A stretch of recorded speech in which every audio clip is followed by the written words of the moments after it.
We often view the rise of the United States as a product of internal ingenuity and exceptional planning. But if you strip away the national mythology, the origin of this superpower looks less like a plan and more like a massive geographic accident. When Christopher Columbus set sail in 1492, his objective had nothing to do with building a new nation or discovering an uncharted hemisphere. He was on a mission to secure a maritime shortcut to India. It was this singular focus that let him name the Caribbean islands the West Indies, a name that remains a permanent marker of his actual destination. Even the term Indian, applied to the native populations of the Americas for centuries, was born from this specific navigational error.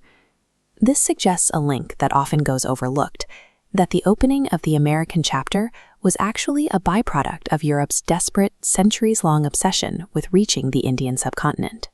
1,000 years ago, India functioned as a global economic anchor, holding a near-total monopoly on the trade of highly valuable spices. For medieval Europe, these spices weren't a luxury, they were an environmental necessity. Freezing winters halted all agriculture, meaning meat was often the only source of food available for months at a time.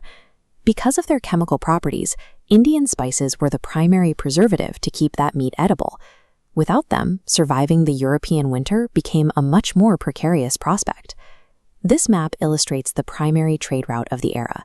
Goods didn't move by sea, they were carried by land, passing through multiple territories in the Middle East before reaching the gateway to Europe at Constantinople. Controlling this geography gave Middle Eastern empires, particularly the Ottomans, immense leverage. They positioned themselves as the ultimate middlemen, imposing heavy tolls and frequent blockades on the spice flow. This fortress on the Bosphorus is a physical reminder of that choke point. For countries on the far western edge of the continent, like Spain and Britain, the cost of spices skyrocketed, draining their treasuries just to keep their populations fed. This severed supply chain transformed a routine trade path into a regional crisis, eventually forcing Western Europe to consider a high-stakes geographical gamble. To bypass the Middle Eastern land tolls, European monarchs began funding risky expeditions across the Atlantic, hoping to find an open water route that would lead them directly back to India. When Columbus struck land in the Americas, he initially believed he had successfully bypassed the blockades and reached the eastern shortcut he was looking for.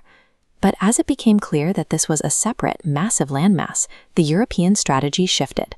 The mission transitioned from a search for a trade route into a project of territorial colonization. These pink highlighted regions represent the original British colonies established along the coast.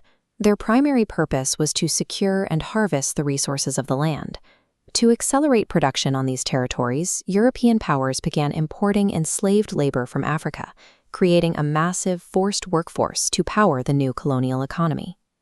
This transition from maritime trade to land-based extraction created the economic conditions for centuries of rapid growth. It was a chain of events that began not with an explorer's vision, but with the closing of a spice route. After gaining independence, the United States expanded across the continent, eventually accumulating massive wealth through industrial production and global exports. As the U.S. moved into the position of a global power, its policy began to reflect a classic geopolitical reality, that holding the choke point for a global necessity is the ultimate source of influence. This focus became clear in the 1970s, when the United States struck a security and energy pact with Saudi Arabia, the world's most significant oil exporter.